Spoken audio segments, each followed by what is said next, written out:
हर साल आती है अहोई माता की पावन अष्टमी। जब माँ अहोई अपने भक्तों पर कृपा बरसाती हैं और सबके लिए खुशियों के द्वार खोल देती हैं। उनके आशीर्वाद से जीवन में सुख, समृद्धि और संतान सुख की प्राप्ति होती है। आप सभी को अहोई अष्टमी की हार्दिक शुभकामनाएं। माँ अहोई की कृपा सदा आप और आपके परिवार पर बनी रहे। कार्तिक मास के कृष्ण पक्ष की अष्टमी तिथि को मनाया जाने वाला यह व्रत माताओं के लिए अत्यंत शुभ माना गया है। इस दिन महिलाएं अपनी संतान की दीर्घ आयु और सुख समृद्धि के लिए निर्जला उपवास रखती हैं। शाम के समय तारे निकलने पर माता अहोई की कथा सुनी जाती है और तारों को अर्घ्य देकर व्रत खोला जाता है। ऐसा कहा जाता है कि जो महिलाएं संतान की इच्छा रखती हैं और सच्चे मन से अहोई माता की पूजा व कथा का श्रवण करती हैं, उन्हें भी मां अहोई की कृपा से संतान सुख की प्राप्ति होती है। तो आइए आज के इस पावन अवसर पर सुनते हैं अहोई अष्टमी की पवित्र कथा। जय मां अहोई। अहोई अष्टमी के दिन राधा कुंड में स्नान करने की भी मान्यता है। मान्यता है कि इस दिन राधा कुंड में स्नान करने से भक्तों की हर सच्ची मनोकामना पूर्ण हो जाती है। जीवन में सुख समृद्धि आती है और निसंतानों को संतान सुख भी मिल जाता है। पौराणिक मान्यताओं के अनुसार राधा कुंड का संबंध भगवान श्री कृष्ण और राधा रानी से जुड़ी एक अत्यंत पवित्र कथा से है। कहा जाता है कि जब श्री कृष्ण ने अरिष्टासुर नाम के दैत्य का संहार किया था, तब उन पर गौ हत्या का दोष लग गया। इस पाप से मुक्ति पाने के लिए उन्होंने अपनी बांसुरी से जमीन पर प्रहार करके एक कुंड बनाया और उसमें स्नान किया। यह देखकर राधा रानी ने भी अपने कंगन से एक और कुंड निर्मित किया और उसमें स्नान किया। उसी कुंड को आज कंगन कुंड के नाम से जाना जाता है। ऐसा विश्वास है कि अहोई अष्टमी के दिन इन दोनों कुंडों की उत्पत्ति हुई थी। श्री राधा कुंड में स्नान के साथ विशेष पूजा विधि भी अपनाई जाती है। पतित राधा कुंड में खड़े होकर कुष्मांडा यानी पेठे का फल अर्पित करते हैं। इस फल को लाल वस्त्र में लपेटकर राधा रानी के चरणों में समर्पित कर दिया जाता है और जल में खड़े होकर प्रार्थना की जाती है, हे राधे, हमें मातृत्व पितृत्व का वरदान दो। रात्रि के समय विशेषकर मध्य रात्रि यानी निशिता काल से स्नान आरंभ होता है और पूरी रात श्रद्धालु डुबकी लगाते हैं और फिर जिनकी मनोकामना पूर्ण हो जाती है, वे अगले साल अहोई अष्टमी का व्रत रखकर संतान प्राप्ति के बाद दोबारा राधा कुंड आकर स्नान करते हैं और आभार प्रकट करते हैं। वे राधा रानी का धन्यवाद करते हैं और फल और मिठाई और वस्त्र अर्पित करते हैं। तो जो भक्त राधा कुंड में स्नान ना कर पाए, उन्हें इस दिन राधा रानी की एक सच्ची कहानी भी सुननी चाहिए, जो कि अपने भक्तों पर कृपा करने वाली दयालु और करुणामयी है। और यह कथा आप इस वीडियो में आगे सुनेंगे। अब सुनिए अहोई अष्टमी की प्रमुख व्रत कथा। प्राचीन काल में एक साहूकार था जिसके 7 बेटे और 7 बहुएं थी। साहूकार की एक बेटी भी थी जो दीपावली में ससुराल से मायके आई थी। दीपावली पर घर को लिपने के लिए 7 बहुएं मिट्टी लाने जंगल में गई तो ननद भी उनके साथ चली गई। दीपावली से पहले कार्तिक बदी अष्टमी को 7 बहुएं अपनी इकलौती ननद के साथ जंगल में मिट्टी लेने गई। जहां पर वे मिट्टी खोद रही थी, वहीं पर स्याऊ सेही की मां थी। मिट्टी खोदते समय ननद के हाथ से सेही का एक बच्चा मर गया।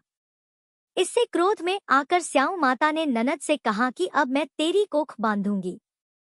तब ननद अपनी 7 भाभियों से प्रार्थना करने लगी कि तुम में से कोई मेरे बदले अपनी कोख बंधवा लो। तब सभी भाभियों ने अपनी कोख बंधवाने से मना कर दिया, लेकिन छोटी भाभी सोचने लगी कि अगर मैं कोख ना बंधवाऊंगी तो सासू जी बहुत नाराज होंगी। ऐसा विचार कर अपनी ननद के बदले छोटी भाभी ने अपनी कोख बंधवा ली। उसके बाद जब भी उससे बच्चा होता तो वह 7 दिन बाद मर जाता। एक दिन साहूकार की पत्नी ने पंडित जी को बुलवाकर पूछा कि क्या बात है, मेरी इस बहू की संतान 7वें दिन ही क्यों मर जाती है। तब पंडित जी ने बहू से कहा कि तुम काली सुरही गाय की पूजा किया करो। उन्होंने बताया कि दरअसल काली गाय स्याऊ माता की भैली है, वह तेरी कोख छोड़े तभी तेरा बच्चा जिएगा। छोटी बहू ने पूरी लगन से गाय की सेवा की। एक दिन गौ माता बोली कि मेरे जागने से पहले कोई रोज मेरे आसपास सफाई कर जाता है, कौन है? सो आज मैं जरूर देखूंगी। गौ माता खूब तड़के जागी तो क्या देखती है कि साहूकार के बेटे की बहू उसके नीचे साफ सफाई आदि कर रही है। इससे गौ माता बहुत प्रसन्न हुई और बोली, मैं तुझसे प्रसन्न हूँ, तुझे जो चाहिए वह मांग ले। तब साहूकार की बहू बोली कि हे गौ माता, सियाऊ माता तुम्हारी भेली है और उन्होंने मेरी कोख बांध रखी है, उनसे मेरी कोख को खुलवा दो ताकि मुझे भी संतान सुख प्राप्त हो सके। गौ माता ने कहा, ठीक है। तब गौ माता 7 समुद्र पार अपनी भाली के पास उसको लेकर चली। रास्ते में कड़ी धूप पड़ी तो दोनों एक पेड़ के नीचे थोड़ी देर आराम करने बैठ गई। इतनी देर में वहीं एक सांप दिखाई दिया। उसी पेड़ पर गरुड़ पंखनी के बच्चे थे। सांप गरुड़ पंखनी के बच्चों को मारने लगा। तब साहूकार की बहू ने सांप को मारकर ढाल के नीचे दबा दिया और उसके बच्चों को बचा लिया। थोड़ी ही देर में गरुड़ पंखनी वहां आई तो आसपास पड़े हुए खून को देखकर सोचने लगी कि साहूकार की बहू ने ही मेरे बच्चों को मार डाला है, और वह बहू को चोंच मारने लगी। तब साहूकारनी बोली कि मैंने तेरे बच्चों को नहीं मारा बल्कि तेरे बच्चों को बचाया है। एक सांप तेरे बच्चों को डसने आया था और मैंने उसे मारकर तेरे बच्चों की रक्षा की है। इससे गरुड़ पंखनी प्रसन्न हुई और बोली कि मांग, क्या मांगती है। तब वह बोली, 7 समुद्र पार स्याऊ माता रहती है, मुझे तुम उसके पास पहुंचा दो। तब गरुड़ पंखनी ने दोनों को अपनी पीठ पर बिठाकर स्याऊ माता के पास पहुंचा दिया। स्याऊ माता उन्हें देखकर बोली कि आ बहन, बहुत दिनों के बाद आई। फिर कहने लगी, बहन मेरे सिर में जपड़ गई है। तब सुरही के कहने पर साहूकार की बहू ने सिलाई से उसकी जुएं निकाल दी।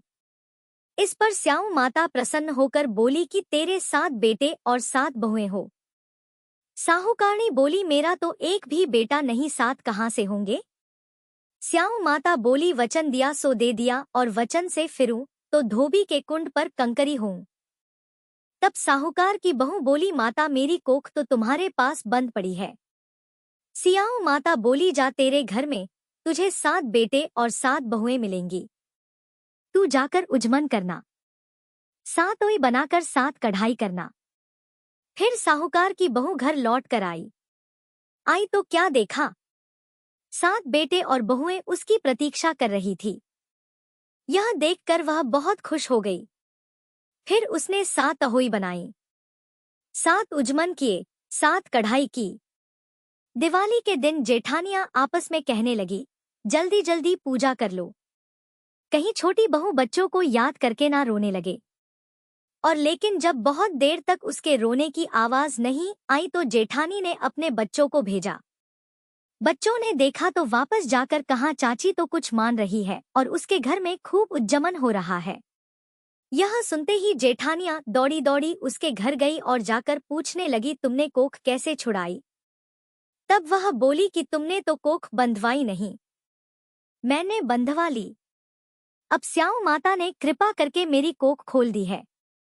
स्याऊ माता ने जिस प्रकार उस साहूकार की बहू की कोख खोली उसी प्रकार हमारी भी खोलियो।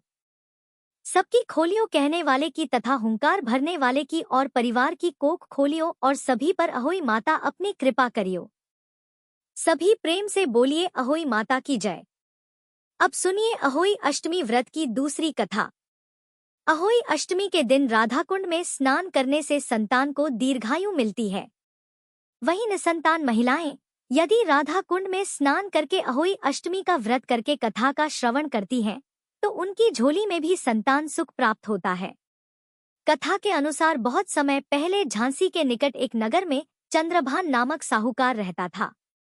उसकी पत्नी चंद्रिका सर्वगुण संपन्न, सुंदर, सती, साध्वी और चरित्रवान तथा बुद्धिमान महिला थी। उसके कई पुत्र पुत्रियां थीं, परंतु वे सभी बचपन में ही परलोक सिधार चुके थे। दोनों पति पत्नी संतान न रह जाने से बड़े दुखी और व्याकुल रहते थे। वे दोनों प्रतिदिन मन में सोचा करते कि हमारे मर जाने के बाद हमारी इस अपार धन संपदा को कौन संभालेगा, कौन देखभाल करेगा। फिर एक बार उन दोनों पति पत्नी ने निश्चय किया कि वनवास लेकर शेष जीवन प्रभु की भक्ति में बिताएं, और इस तरह से वे दोनों अपना घर बार छोड़कर वन की ओर चल पड़े। बहुत देर तक चलने के बाद जब वे रास्ते में थक जाते तो रुककर किसी पेड़ के नीचे लेटकर विश्राम कर लेते और थोड़ी देर के बाद फिर चल पड़ते। इसी प्रकार चलते चलते धीरे धीरे वे बद्रिका आश्रम के निकट शीतलकुंड जा पहुंचे। वहां पहुंचकर दोनों ने निराहार रहकर प्राण त्यागने का निश्चय कर लिया। इस प्रकार निराहार और निर्जल रहते हुए उन्हें 7 दिन हो गए। तब आकाशवाणी हुई कि तुम दोनों पति अपने प्राण मत त्यागो। यह सारा दुख तुम्हें तुम्हारे पूर्व जन्म के पापों के कारण भोगना पड़ा है। यदि तुम्हारी पत्नी कार्तिक मास के कृष्ण पक्ष में आने वाली अहोई अष्टमी को अहोई माता का व्रत और सच्चे मन से पूजन करें तो अहोई माता प्रसन्न होकर तुम्हें साक्षात दर्शन देंगी और तुम उनसे दीर्घायु पुत्रों का वरदान मांग लेना और व्रत के दिन तुम राधा कुंड में स्नान अवश्य करना। चंद्रिका ने आकाशवाणी के बताए अनुसार विधि विधान से अहोई अष्टमी के दिन अहोई माता का व्रत और पूजा अर्चना की और इसके बाद राधा कुंड में स्नान किया। जब वे पति स्नान आदि के बाद अपने घर पहुंचे तो उन दोनों को अहोई माता ने साक्षात दर्शन देकर वर मांगने के लिए कहा। तब उन दोनों पति पत्नी ने हाथ जोड़कर कहा कि माता, हमारे बच्चे अल्पायु में ही परलोक सिधार जाते हैं, कृपया आप हमें बच्चों की दीर्घायु का वरदान दें। तब तथास्तु कहकर अहोई माता वहीं अंतर्ध्य हो गई। कुछ समय के बाद साहूकार दंपत्ति को दीर्घायु पुत्रों की प्राप्ति हुई और वे सुखपूर्वक अपना गृहस्थ जीवन बिताने लगे। इस प्रकार अहोई माता की कृपा से निसंतानों को संतान सुख मिल जाता है और संतान की दीर्घायु का आशीर्वाद प्राप्त होता है। अब आप सभी सच्चे मन से राधा रानी की इस पावन कहानी को भी सुनिए। एक बार की बात है, एक सेठ जी थे और एक गांव में रहा करते थे। भरा पूरा परिवार था। वह बहुत धनी थे। उनके 3 बेटे थे, लेकिन उनकी कोई भी बेटी नहीं थी। इस बात की कमी सेठ जी को बहुत खलती थी। कुछ समय बीता तो एक दिन सेठ जी की पत्नी का देहांत हो गया। समय का पहिया घूमता रहा। समय हुआ तो विवाह योग्य सभी बेटों का विवाह भी कर दिया गया। सेठ जी का अच्छा खासा कारोबार था। दिन भर सेठ जी के बेटे कारोबार संभालते और शाम होने पर अपने बच्चे और अपनी पत्नियों के साथ व्यस्त रहते। सेठ जी की सुनने वाला अब परिवार में कोई नहीं था। कोई भी ऐसा नहीं था जिससे सेठ जी अपने मन की बात कह सुन सके। सेठ जी को शुरू से ही इस बात का बड़ा अफसोस था कि उनकी कोई बेटी नहीं है और अब उनकी पत्नी भी उनके साथ नहीं थी। उनकी पत्नी भी अब उनका साथ छोड़कर जा चुकी थी। सेठ जी के मन में यह कसक और भी बढ़ने लगी कि उनकी कोई पुत्री क्यों नहीं है। एक दिन एक बहुत पहुंचे हुए महात्मा सेठ जी के घर पर आए और उन्हें दुखी देखकर पूछने लगे कि सेठ जी, क्या बात है? तुम्हें किस बात की परेशानी है? तुम इतना दुखी क्यों लग रहे हो? तब सेठ जी ने अपने दुख का कारण उन महात्मा को बताया कि महात्मा जी, मेरी कोई भी बेटी नहीं है। इस कारण से मुझे अपने जीवन में यह अभाव लगा रहता है और मुझे बड़ा अफसोस होता है। बहुत दुख होता है कि मेरी कोई बेटी क्यों नहीं है। अगर मेरी बेटी होती तो वह भी मेरा ध्यान रखती, मेरे मन की बात सुनती। मैं भी उससे अपने मन का बोझ कह सुनकर हल्का कर लिया करता। तब वो पहुंचे हुए महात्मा कहने लगे कि सेठ जी, तुम राधा रानी को ही अपनी बेटी मान लो।